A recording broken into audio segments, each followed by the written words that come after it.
Amahan ko, nakasala ako sa Dios ug diha kanimo. Dili na ako angayan katawgon nimo nga imahimo nimong anak.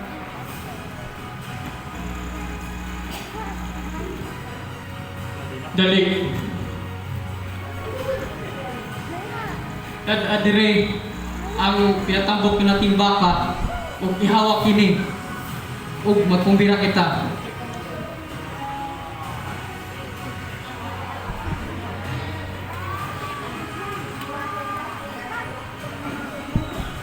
Kay kini ang akong anak nga namatay apan nabuhi pag-usab, nawala apan nahikaplagan.